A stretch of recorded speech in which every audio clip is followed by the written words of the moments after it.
Medium एक structure बन रही होती है, वो अनब्रांच को वर्ड इज डिराइव।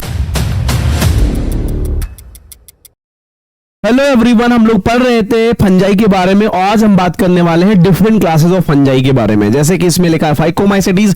फाइको का मतलब होता है कि एल्गी या फिर पानी में रहने वाली कोई भी वस्तु या चीज, और ये पानी में रहने वाले ऑर्गेनिजम्स के बारे में डिस्कस करेगा। तो हम उन्हीं के पानी में रहने वाले ऑर्गेनिजम्स को डिटेल में देखने वाले हैं। तो ये वो फंजाई जो वाटर की हैबिटेट से रिलेट रखती है, इसलिए इनका नाम फाइको पड़ जाता है। और माइसिटीज का मतलब फंजाई, तो फाइको मतलब एल्गल या एल्गी, एल्गल फंजाई इनको हम कहते हैं, एल्गल फंजाई। और फिर हम बात करते हैं एस्कोमाइसिटीज, तो इसको हम सैक फंजाई भी कहते हैं। क्या कहते हैं? सैक फंजाई भी इसको हम कहते हैं। लास्ट की बात है बेसिडियोमाइसिटीज, इसको हम लोग ब्रैकेट फंजाई भी कहते हैं। ब्रैकेट फंजाई, ब्रैकेट फंजाई, तो ज्यादातर मशरूम्स हमारे इसी फंजाई से आते हैं। और डिटोरोमाइसिटीज, डिटोरोमाइसिटीज को हम एक्चुअली में ये एसेक्सुअल फंजाई होते हैं, इसमें सेक्सुअल रिप्रोडक्शन एब्सेंट होता है। तो इस तरीके से हम इन चारों क्लासेस को डिटेल में पढ़ने वाले हैं। तो रेडी हो जाइए, ट्यून अप रहिए और आगे बढ़ते हैं एक टॉपिक को स्पेसिफिक लेके, फाइकोमाइसिटीज। जैसे कि नाम से लग रहा है कि ये एल्गी से रिलेशन रखते हैं या एक्वेटिक हैबिटेट्स में रहने वाले फंजाई होते हैं। सबसे इंपॉर्टेंट बात है कि ये डेड एंड डिकेइंग लकड़ियों को, है ना, प्लांट्स के पार जितनी भी वुड्स होती हैं, लकड़ियां होती हैं, और उन जगहों पे ग्रो करते हैं एक्वेटिक एनवायरनमेंट में। डैम्प प्लेसेस का मतलब वही है जहां पे कोई चीज डेड एंड डिकेई हो रही है, वहां पे स्पेशली, तो इन डैम्प प्लेसेस में भी ये ग्रो हो जाएगा। As obligate parasites, obligate parasites का मतलब है फाइकोमाइसिटीज जो होते हैं वो टोटली पैरासाइट होते हैं। तो इसमें ध्यान रखना है, ऑब्लिगेट का मतलब होता है टोटली, कोई चीज पूरी तरीके से अगर है तो उसको ऑब्लिगेट कहते हैं, और ये पूरी तरीके से पैरासाइट ग्रुप है तो इसको बोलेंगे ऑब्लिगेट पैरासाइट्स ऑन प्लांट्स। तो ये प्लांट्स पे इंफेक्शन काज करते हैं, डिजीजेस काज करते हैं, और प्लांट्स से ही अपना न्यूट्रिशन लेते हैं, तो इनको हम ऑब्लिगेट पैरासाइट्स कहते हैं। The mycelium is accepted. आपने सुना होगा कि फंजाई की बॉडी क्या होती है, हमने बात की थी फंजाई की बॉडी क्या होती है। तो फंजाई बॉडी जो होती है उसको हम क्या कहते थे? हाइफी कहते हैं। क्या कहते हैं? हाइफी। और हाइफी का नेटवर्क माइसीलियम कहलाता है। तो आप हाइफी बोलो या माइसीलियम बोलो, कुछ भी बोलो, बट वो कैसा होगा? असेप्टेट होगा, मतलब उसमें सेप्टा नहीं होंगे। एंड सीनोसिटिक, सीनोसिटिक का मतलब होता है मल्टी न्यूक्लिएटेड कंडीशन, जिसमें एक उसकी जो बॉडी है वो ट्यूब जैसे फैली रहेगी, उसमें बड़े सारे क्या रहेंगे? बहुत सारे न्यूक्लियस प्रेजेंट होंगे। तो मैं आपको ड्रॉ कर देता हूं यहां पे डायग्राम किसका, मैं आपके सामने जो डायग्राम ड्रॉ कर रहा हूं फाइकोमाइसिटीज की एक जनरल बॉडी स्ट्रक्चर को एक्सप्लेन कर रहा हूं। बॉडी कैसी होगी? एसेप्टेट, मतलब इसमें कोई सेप्टा नहीं होगा और इसमें बहुत सारे न्यूक्लियस होंगे। तो ये कंडीशन आपको देखने को मिलेगी मल्टी न्यूक्लिएटेड। तो आपको समझ में आया कि इस बॉडी का जब कोई पहली सेल होगी या कोई स्पोर रहा होगा, उसने अपना डिविजन किसका शुरू किया? न्यूक्लियस का डिविजन शुरू किया, और बड़े सारे न्यूक्लियस बन गए, लेकिन सेल वॉल जो है वो नहीं बनी। सेल डिवीजन जो है, साइटोकाइनेसिस नहीं हुआ। जब साइटोकाइनेसिस नहीं होगा सेल डिवीजन में और सिर्फ कैरियोकाइनेसिस होगा, उसकी वजह से क्या हो गया? बड़े सारे न्यूक्लियस बन गए।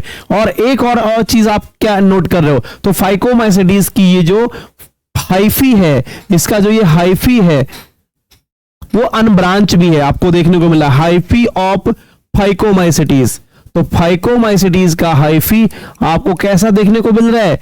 आपको देखने को मिल रहा है कि असेप्टेट, कि वो सेप्टेट नहीं है, उसमें क्रॉस वॉल्स नहीं है, सेल वॉल्स सेल्स को डिवाइड नहीं कर रही है, एक ही बड़ा सा लंबा सा ट्यूब लाइक बॉडी है, बड़े सारे न्यूक्लियस भरे हुए हैं। और सीनोसिटिक का मतलब multi nucleated, multi nucleated cytoplasm, multi nucleated cytoplasm वाली कंडीशन जो होती है वो सीनोसिटिक होती है। अब आगे बढ़ते हैं और आगे बढ़ते हैं, बात करते हैं रिप्रोडक्शन इन फंजाई। ये स्पेशली किसकी बात कर रहा है? Reproduction in phycomycetes. तो फाइकोमाइसिटीज के ही रिप्रोडक्शन की बात ये कर रहा है। तो रिप्रोडक्शन इन फाइकोमाइसिटीज क्या है? फाइकोमाइसिटीज में जनरली एसेक्सुअल रिप्रोडक्शन होगा, तो क्या बनेंगे? स्पोर्स बनेंगे। स्पोर्स किस में बनेंगे? स्पोर इंडोजीनियसली बनेंगे। अब जब भी कभी किसी स्पोर को इंडोजीनियसली बनाना होता है, इट मींस कि वो किसी स्पोरेंजिया के अंदर बन रहा होता है। तो बस ये कह सकते हो कि इंडोजीनियसली बनेंगे, मतलब spores are inside inside sporangium, तो वो स्पोरेंजियम के अंदर स्पोर्स बनेंगे। ऐसे स्पोर्स को हम इंडोजिनस स्पोर्स कहते हैं। जैसे कि आपको पता है जू स्पोर्स बनेंगे तो मोटाइल होंगे, और जू स्पोर हमेशा जू स्पोरेंजिया में बनेंगे। और एप्लेनोस्पोर मतलब कि नॉन मोटाइल स्पोर हैं, बट दोनों ही कैसे हैं, दोनों ही असेक्सुअल स्पोर्स हैं। कैसे हैं, असेक्सुअल स्पोर्स हैं। तो ये फंजाई के असेक्सुअल स्पोर्स हैं। अब हम आगे बात करते हैं कि ये फाइकोमाइसीडीज में क्या सेक्सुअल रिप्रोडक्शन हो सकता है क्या। तो देख सकते हो कि यहां पे जनरली जाइगोस्पोर बनेगा। अब जाइगोस्पोर कैसे बनता है, जब दो सेक्स सेल्स या गेमीट्स या स्पोर लाइक स्ट्रक्चर्स या कोई बॉडी फ्यूज होती है तो वो डिप्लॉयड फॉर्म या फिर टू फॉर्म्स, दो सेल्स फ्यूज होने के कारण जाइगो मींस पेयरिंग स्पोर, तो स्पोर के पेयरिंग से बन रहा है। आप कह सकते हो कि एक ऐसा स्पोर जो डिप्लॉयड है, जाइगोट की तरह है ना।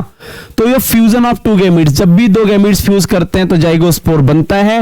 और ये जो गैमीट्स होते हैं वो बिल्कुल सिमिलर हो सकते हैं। अगर सिमिलर होंगे, मॉर्फोलॉजी में देखने में बिल्कुल सिमिलर होंगे, तो कैसे होंगे, उनको आइसोगैमस कहते हैं। अगर वो डिसिमिलर होंगे, दोनों स्पोर अलग अलग देखने में होंगे, उनको हम क्या कहेंगे, अनाइसोगैमस, और या फिर वो ओगैमस भी हो सकते हैं।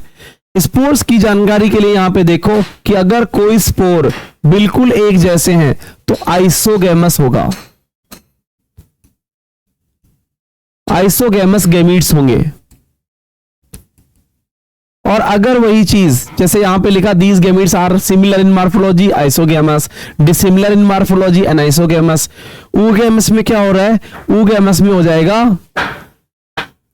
कि एक स्पर्म लाइक मोटाइल होगा, छोटा होगा, और एक एग लाइक बड़ा होगा और नॉन मोटाइल होगा। तो इस केस में इसको ओगैमस कहते हैं। और एनाइसोगैमस का मतलब है वो स्ट्रक्चर में डिफरेंट होंगे, तो इसको बोलेंगे एनाइसोगैमस।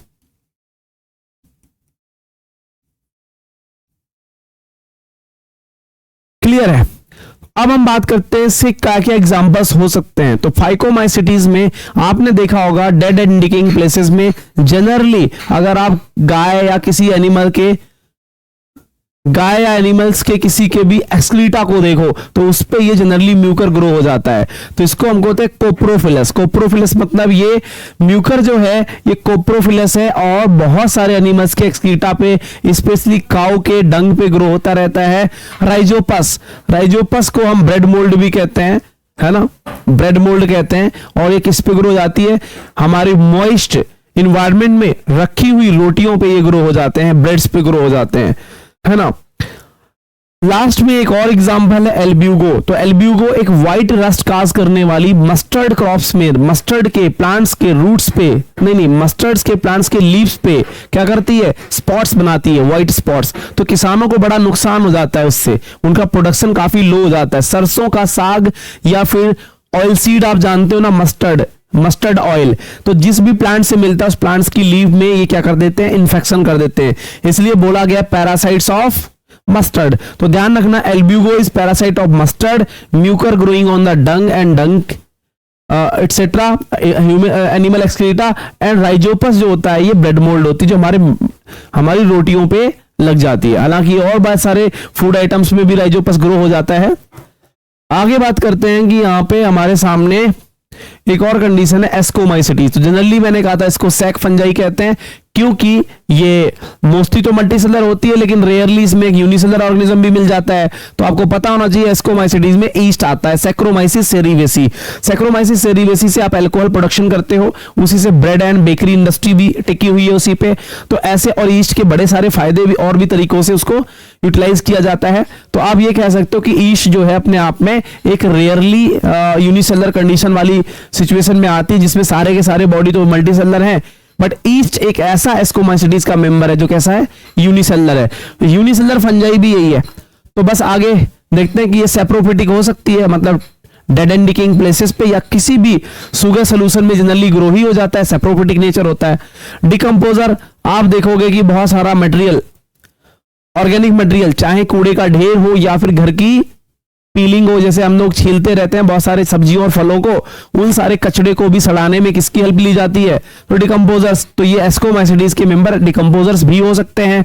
और पैरासिटिक, पैरासिटिक का मतलब तो आप जानते हो, किसी दूसरे ऑर्गेनिज्म की बॉडी पे ये फंगस ग्रो करेंगे, वहीं से अपना न्यूट्रिशन लेंगे, और इस कारण से उस प्लांट या उस एनिमल को डिजीज भी हो जाएगी। कोप्रोफिलस, कोप्रोफिलस का मतलब है जब भी कोई ऑर्गेनिज्म किसी एक्सक्रीटा पे, किसी भी एनिमल के एक्सक्रीटा पे, जैसे कि डंग, गोबर पे ग्रो होगा, है ना, तो उस केस में हम उसको क्या बोल लेंगे? कोप्रोफिलस। तो आपको एस्कोमाइसिटीज के नेचर समझ में आ गया कि ये सेप्रोफिटिक हो सकते हैं, डिकम्पोजर्स हो सकते हैं, पैरासिटिक हो सकते हैं, कोप्रोफिलस। और ये सारे के सारे किसके टाइप्स हैं? ये सारे के सारे हेट्रोट्रॉपिक। तो सारे के सारे हेट्रोट्रॉपिक न्यूट्रिशन के टाइप्स हैं। तो ये कह सकते हो कि जितनी भी फंजाई है सारे के सारे हेट्रोट्रॉपिक हैं, ये हमने स्टार्टिंग में ही पढ़ लिया था। तो इसमें कोई भी ऑटोट्रॉपिक कंडीशन तो मिलनी ही नहीं है। आगे देखते हैं इसमें क्या चीजें हो सकती हैं। माइसीलियम, देखो अब आप एस्कोमाइसिटीज की बात कर रहे हो, तो इसका जो माइसीलियम होता है वो कैसा होता है? Branch and septate. मैं आपको बता देता हूं कि जब भी आप माइसीलियम की बात करोगे, माइसीलियम,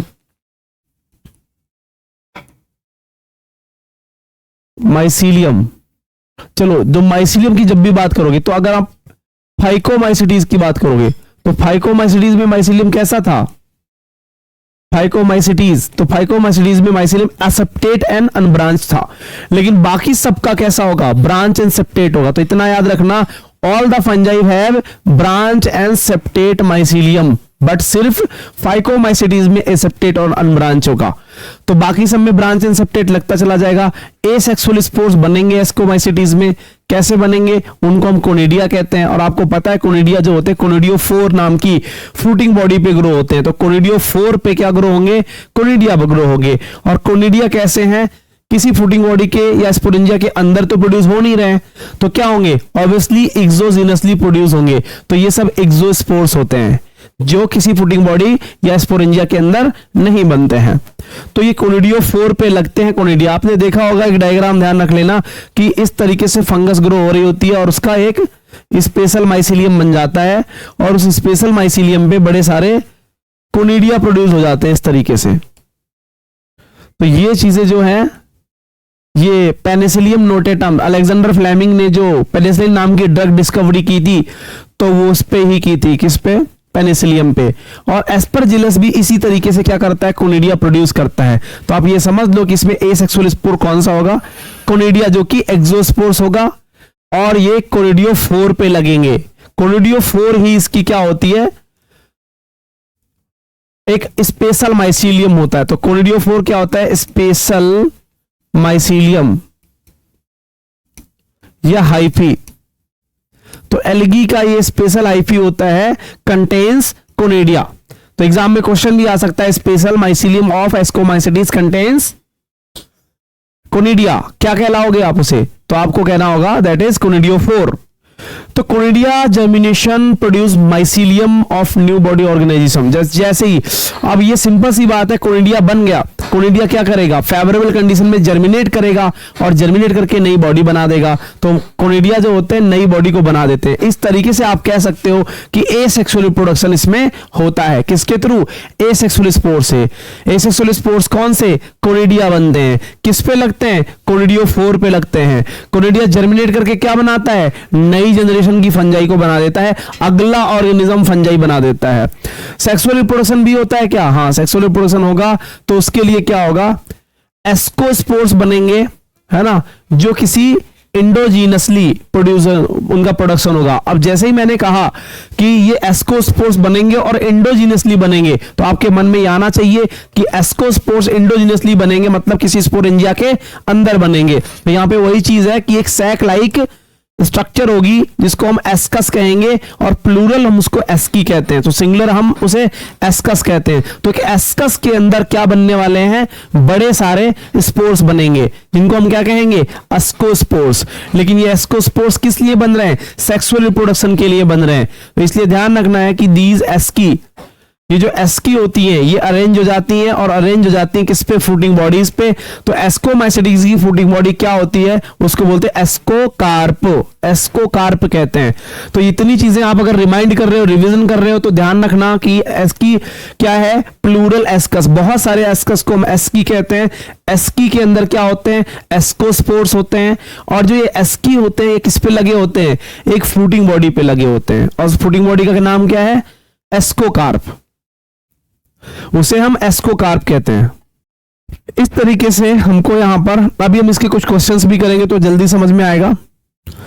देखो न्यूरोस्पोरा, इसके पहले तो आप एग्जांपल देख लो, एस्कोमाइसिटीज के एग्जांपल क्या क्या हैं।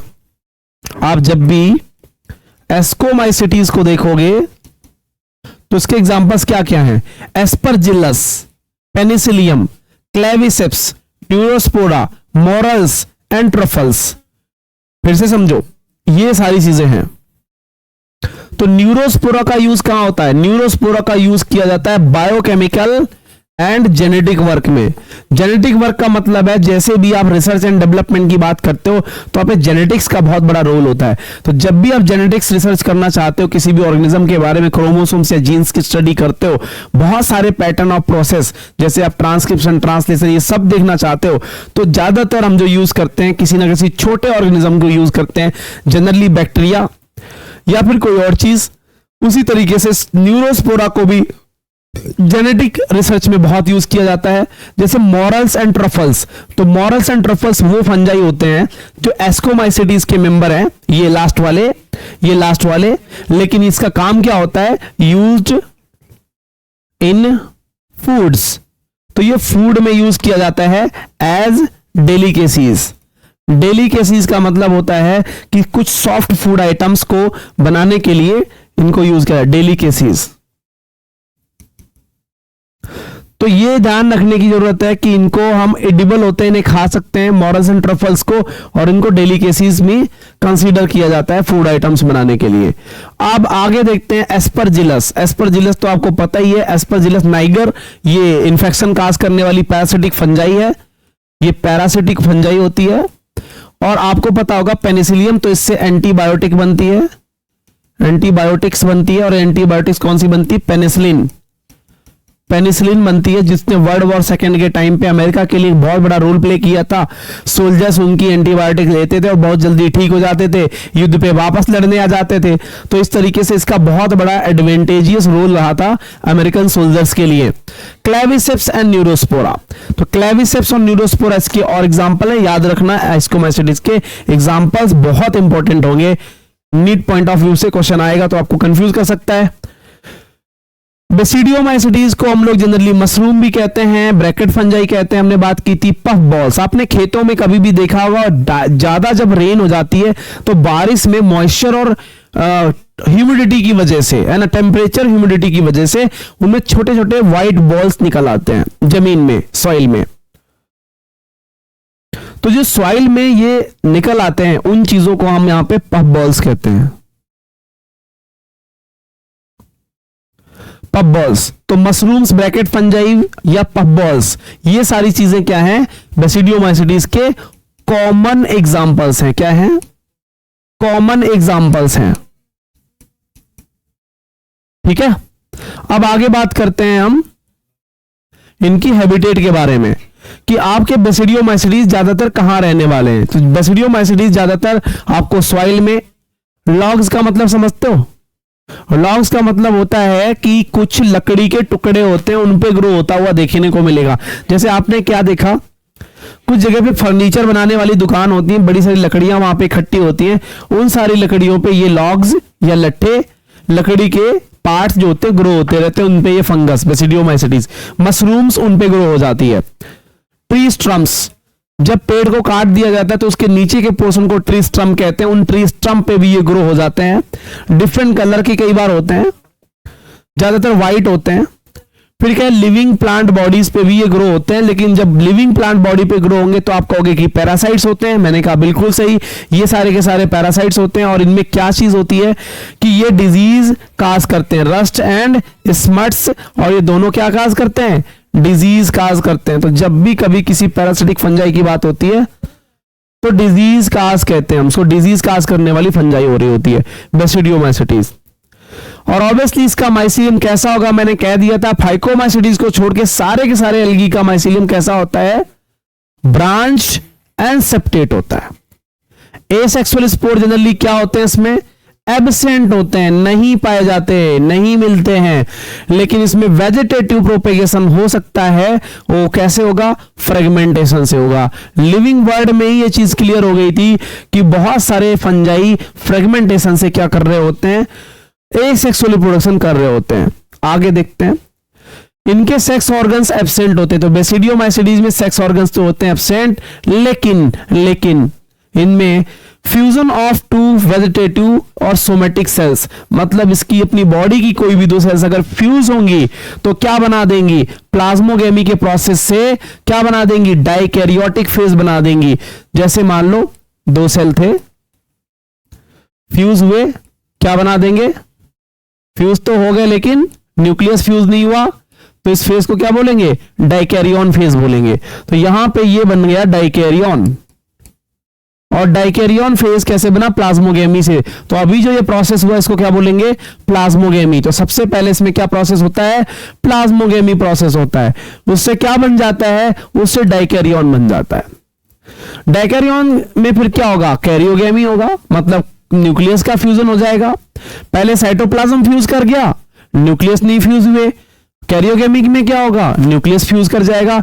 और उसके बाद में तीसरा प्रोसेस क्या है, मियोसिस। अब जब न्यूक्लियस फ्यूज कर जाएगा तो ये क्या बन जाएगा आगे चल के, ये बन जाएगा जाइगोट।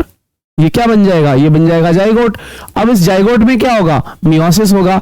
अब आपको पता है कि जाइगोट कैसा होता है, डिप्लॉइड। और जब भी कोई डिप्लॉइड सेल क्या करती है, मियोसिस करती है, तो क्या बनाती है, हैप्लॉइड सेल्स बनाती है। इसलिए क्या करती है, आपको बेसिडियोस्पोर्स प्रोड्यूस करना यहां पे देखने को मिलेगा, बेसिडियोस्पोर्स बना देगा। और ये सारे के सारे बेसिडियोस्पोर्स कैसे होते हैं, हैप्लॉइड होते हैं। तो अगर मैं यहां पे 4 बेसिडियोस्पोर को रिप्रेजेंट कर रहा हूं और यहां पे ये जो डाइकैरियन फेज होती है इसमें मियोसिस हो रहा है, तो मियोसिस से आप पढ़ोगे, पढ़ा भी होगा 11th में, तो ये 4 स्पोर्स बना रहा है जिनको हम बेसिडियोस्पोर्स कहते हैं।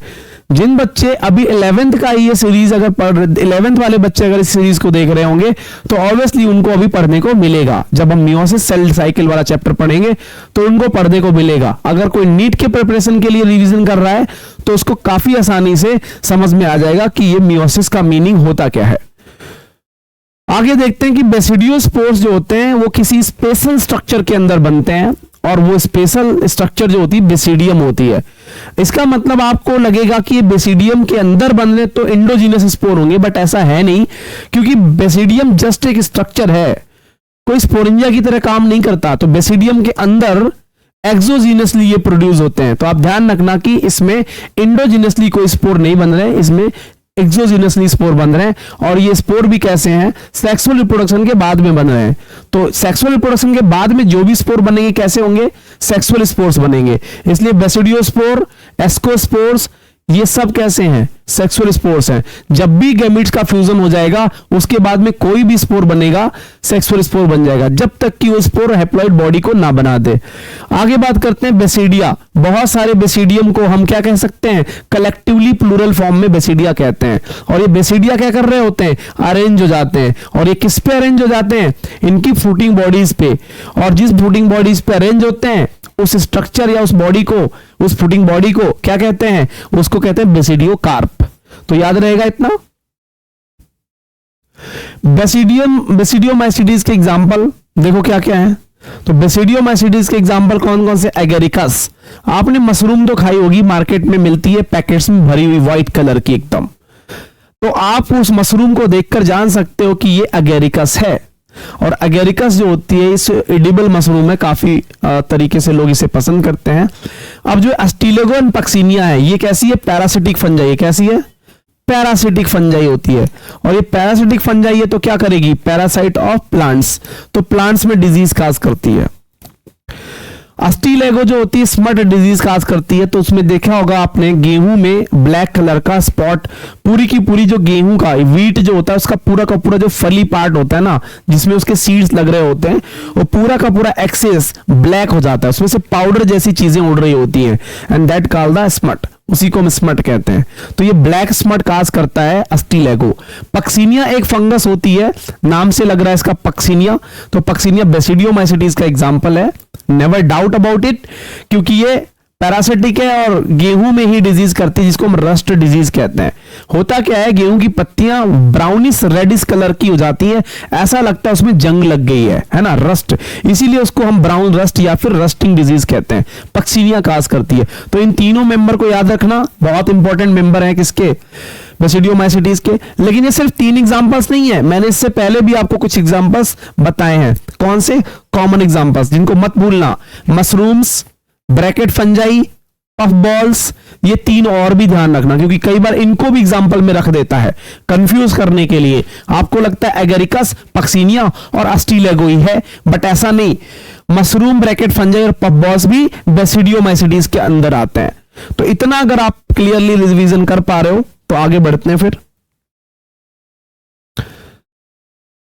तो अब आगे बढ़ रहे हैं ड्यूटेरोमाइसिटीज। ड्यूटेरोमाइसिटीज की सबसे बड़ी प्रॉब्लम है कि इसमें सेक्सुअल रिप्रोडक्शन नहीं मिलता है। तो हम कह सकते हैं कि इनको इम्परफेक्ट फंजाई का नाम भी दिया जाता है। इम्परफेक्ट फंजाई का नाम क्यों दिया जाता है? जैसे इनफर्टाइल ह्यूमन कपल होते हैं जिनके बच्चे नहीं होते, तो समाज में उनको एक बहुत अलग तरीके से देखा जाता है कि भाई इनके तो जनरेशन आगे नहीं है। तो ये वो फंजाई है जिनमें सेक्सुअल रिप्रोडक्शन नहीं होता है, लेकिन ये फंजाई क्या करती हैं, एसेक्सुअल रिप्रोडक्शन करती हैं। तो यहां पे देखने की बात है, इनको इम्परफेक्ट फंजाई इसलिए कहते हैं क्योंकि इसमें ओनली एसेक्सुअल रिप्रोडक्शन देखने को मिलता है। एसेक्सुअल रिप्रोडक्शन जो होता है या वेजिटेटिव प्रोपेगेशन, बात एक ही है, vegetative reproduction is also type of sexual reproduction. तो जब भी सेक्सुअल रिप्रोडक्शन बन रहा होता है इसमें, तो इनको तुरंत ही ऐसा मान लिया जाता है कि इनको मूव कर लिया जाएगा किन्हीं और ग्रुप में, या तो एस्कोमाइसिटीज में इनको रख दिया जाएगा या बेसिडियोमाइसिटीज में। मतलब मेरा कहने का, ड्यूटेरोमाइसिटीज के किसी भी फंजाई मेंबर में सेक्सुअल रिप्रोडक्शन होता नहीं है, और अगर कहीं साइंटिस्ट ने डिस्कवर कर लिया तो उसको उठा के तुरंत किस में रख दिया जाएगा, एस्कोमाइसिटीज में, नहीं तो बेसिडियोमाइसिटीज में रख दिया जाएगा। अच्छा, तो ये बात हो गई कि इसमें सेक्सुअल रिप्रोडक्शन मिलता भी नहीं है, और अगर मिलेगा तो उसको इसमें रखेंगे भी नहीं। तो कंफर्म हो गया कि ड्यूटेरोमाइसिटीज में आने वाले कभी भी टाइम में कोई भी सेक्सुअल रिप्रोडक्शन करने वाला फंजाई इधर नहीं मिलने वाला है। तो कंफर्म हो जाइए कि ड्यूटेरोमाइसिटीज में सेक्सुअल फॉर्म एब्सेंट होती है। अब आगे की इंपॉर्टेंट बात है कि एसेक्सुअल और वेजिटेटिव प्रोपेगेशन जो स्टेजेस होती हैं,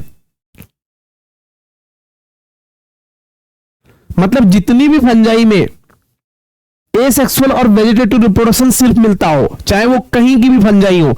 मान लो साइंटिस्ट क्या कर रहे हैं, लगातार डिस्कवरी कर रहे हैं चीजों की, तो अगर कोई नई फंजाई मिलती है, डिस्कवरी होती है उसकी, और उसमें एसेक्सुअल और वेजिटेटिव फेज ही सिर्फ मिलती है, तो उसको कहां रखेंगे? आप बताओ कहां रखेंगे उसको ड्यूटेरोमाइसिटीज में क्लासिफाई कर देंगे। इसलिए इसमें सेक्सुअल स्टेज का कोई भी प्लेस होता नहीं है, और sexual stage another and place under the another class. मतलब इसे आप कह सकते हो कि सेक्सुअल स्टेज के लिए इन्हें किसी अलग ग्रुप में रखा जाता है, और एसेक्सुअल स्टेज वाली सारी फंजाई को ड्यूटेरोमाइसिटीज में रखा जाता है। सेक्सुअल स्टेज वाली फॉर्म्स को इसमें नहीं रखा जाएगा। Later on the linkage were establish the fungi were correctly identified moved on the deuteromycetes. ये एनसीईआरटी की 3-4 लाइनें हैं, इन तीनों चारों लाइनों का एक ही मतलब है घूम फिरा के कि अगर कभी भी सेक्सुअल रिप्रोडक्शन पाया गया तो इनको किसमें कर दिया जाएगा, एस्कोमाइसिटीज या बेसिडियोमाइसिटीज में ट्रांसफर कर दिया जाएगा। मतलब purely vegetative and asexual reproduction करने वाले फंजाई हैं। यही बस एक बात स्पेशल है इस पूरे क्लास में, और यही एक इंपॉर्टेंट है। तो ड्यूटेरोमाइसिटीज में सिर्फ इतना ध्यान रखना। बाकी आ जाते हैं इसके अपने एग्जांपल्स, और बाकी एग्जांपल्स देखो, इसके मैंने बता दिया था कि सारे के सारे फंजाई में हाइफी कैसा होगा, सेप्टेट एंड ब्रांच होगा, और सिर्फ इसमें एसेक्सुअल स्पोर्स बनेंगे, जिनको हम क्या कहेंगे, कोनिडिया। तो कोनिडिया ही सिर्फ इसमें बनते हैं जो कि एसेक्सुअल स्पोर्स होते हैं। और आपको पता है कि कोनिडिया कैसा होता है, एक्सोजीनस होता है, तो इसमें एंडोजीनस स्पोर भी नहीं बनते हैं। तो नीट में एक क्वेश्चन पूछ लेगा, the fungi which do not produce the endogenous spore which always produce the exogenous spore, मतलब जो हमेशा एक्सोजीनस स्पोर ही बनाएगा। तो किसी भी फॉर्मेट में क्वेश्चन पूछा जा सकता है, ध्यान रखना। इसमें सिर्फ एसेक्सुअल रिप्रोडक्शन होता है, only by conidia, and these are only the exogenous, no endogenous spore are found in which. ठीक है, इसके मेंबर सेप्रोफिटिक हो सकते हैं या फिर पैरासिटिक हो सकते हैं। फंजाई का नेचर तो सेप्रोफिटिक होता ही है। पैरासिटिक का मतलब है डिजीज काज करेगा, और ज्यादातर डिजीज कौन सी काज करेगा, हमें एक है ट्राइकोडर्मा, याद रहेगा आपको। तो ट्राइकोडर्मा का बहुत रिलेशन है स्किन डिजीजेस से। हमारी जो हवा पानी में मॉइस्चर की वजह से कभी कभी स्किन में डिजीज हो जाती है, रैसेस पड़ जाते हैं, तो वो सारी चीजें ट्राइकोडर्मा के रिलेटिव होंगे। ट्राइकोडर्मा एक जीनस है, इसके बहुत सारे स्पीसीज डिजीज काज कर सकते हैं। और आपको अल्टरनेरिया सलोनी नाम की एक फंजाई होती है जो डिफरेंट प्लांट्स में इन्फेक्शन करती है, पोटैटो वगैरह में इन्फेक्शन करती है ना। पोटैटो में अल्टरनेरिया सलोनी जो होती है डिजीज काज करती है, उसकी वो रॉटिंग चालू हो जाती है, पोटैटो सड़ने लग जाता है। ऐसे ही कलेक्टोट्राइकम, तो कलेक्टोट्राइकम फल्केटम होता है, तो ये भी डिजीज काज करता है किसी ना किसी प्लांट्स में। तो आप मान सकते हो कि इसमें तीनों की तीनों जो आपको दिख रहे हैं ये सबके सब पैरासिटिक हैं। पैरासिटिक के साथ साथ ये सेप्रोफिटिक भी है, क्योंकि जब वो बॉडी को इन्फेक्शन करते हैं तो उसको डेड एंड डिके भी बना देते हैं, वो बॉडी सड़ने भी लगती है, प्लांट बॉडी उसकी सड़ने लगती है, तो ये सेप्रोफिटिक भी है साथ साथ में। तो ध्यान रखना, इसके तीन एग्जांपल्स है, अल्टरनेरिया, कलेक्टोट्राइकम एंड ट्राइकोडर्मा। अगर मैं यहां पे एक बताऊं तो ड्यूटीरो, आपको क्या दिख रहा है, ड्यूटीरो, तो इसको टर को ध्यान में रखना, और यहां पे भी टर को ध्यान में रखना, और फिर यहां पे ट्राई। तो आपको ध्यान रखना, जब भी कभी किसी भी एग्जांपल में फंजाई की किसी भी एग्जांपल में टर ट्राई जैसा कुछ भी बीच में वर्ड आता है तो जान लेना कंफर्मली वो ड्यूटेरोमाइसीटीज का मेंबर है। ये छोटी सी ट्रिक के साथ आगे बढ़ते हैं। तो फंजाई इस तरीके से हमारी खत्म हो जाती है। हम प्लांटी किंगडम को यहां पे ब्रीफ नहीं करेंगे, क्योंकि हम रिवीजन की सीरीज में प्लांट किंगडम नाम का जब चैप्टर पढ़ेंगे तो ये सारी की सारी इंपॉर्टेंट चीजें बायोलॉजिकल क्लासिफिकेशन की हम प्लांट किंगडम में ऐड कर लेंगे। और जब आपका आगे चलेगा इसमें एनिमल किंगडम, तो हम यहाँ पे एनिमल किंगडम की सारी चीजें एनिमल किंगडम वाले 4th चैप्टर में आपको कनेक्ट हो जाएंगी जूलॉजी के पार्ट में। लेकिन हमें पढ़ना पड़ेगा अब लाइकेन और कुछ नॉन सेलुलर्स को। तो लाइकेन और नॉन सेलुलर्स जैसे कि वायरस, वायरॉइड्स एंड लाइकेन्स, इनको हम एक स्पेशल नए वीडियो में, आने वाले अपकमिंग वीडियो में डिस्कस करेंगे। रेडी रहना और ट्यून अप रहना। इस चैनल पे पूरी बॉटनी की सीरीज चल रही है, रिवीजन सीरीज चल रही है। इसके बाद में आपको जो एमसीक्यू सॉल्व करने हैं, तो हमारी टेस्ट सीरीज 2025 के लिए, अगले एग्जाम के लिए नीट के टेस्ट सीरीज चालू हो गए। अगर आप अपने घर में ही प्रिपरेशन कर रहे हो तो उस टेस्ट सीरीज को एप्लीकेशन के थ्रू ज्वाइन कर सकते हो। हॉरिजन एकेडमी का एक आपको एप्लीकेशन यूट्यूब के लिंक से भी मिल जाएगा, और आपको गूगल प्ले स्टोर से भी मिल जाएगा। तो आप उसे डाउनलोड करके उसमें एनरोल कर सकते हो अपने आप को। बहुत ही मिनिमम फीस से आप उस पर क्वेश्चंस कर सकते हो, और अगर कोई डाउट आएगा तो आप हमसे 1-to-1 इंटरेक्शन करके भी प्रॉब्लम सॉल्व कर सकते हो। अगर कोई प्रॉब्लम है आप कमेंट में जरूर मेंशन कर दीजिए। और हॉरिजन एकेडमी दिल्ली, यमुना विहार आप कांटेक्ट भी कर सकते हो, डिस्कस भी कर सकते हो। हम जस्ट एनसीईआरटी का फास्ट रिवीजन कर रहे हैं, तो इससे भी बेटर तरीके से अगर आपको कुछ चीजें सीखनी है तो कनेक्ट जरूर रहिए। Thank you.